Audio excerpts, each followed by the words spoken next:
নিজেকে গোপন করার চেষ্টা করেন। যত বেশি মানুষের কাছে নিজেকে এক্সপোজ করবেন, কাজের বরকত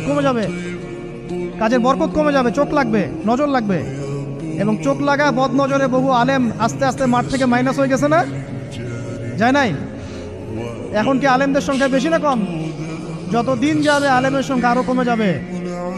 নবীজি বলেছেন আলেমদের সংখ্যা কমতে থাকবে, মানুষ জাহেলদেরকে আলেম বানিয়ে নেবে।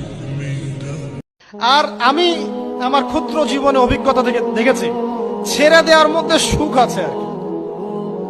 মনে করেন কেউ আপনি গালি দিয়েছে, তো আপনি অনেস্ট, আপনি সৎ এবং আপনি কোনো অন্যায় করেননি, আপনি মাজলুম, তারপরেও আল্লাহর সন্তুষ্টির জন্য ছেড়ে দিলে, আচ্ছা ছাক, কিছু দিয়েছে না, ওকে কিছু বললাম না, ছেড়ে দিন।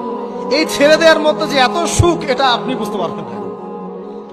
এই সুখটা উপলব্ধি করেছেন স্বয়ং রাসূল সাল্লাল্লাহু আলাইহি ওয়াসাল্লাম। মক্কা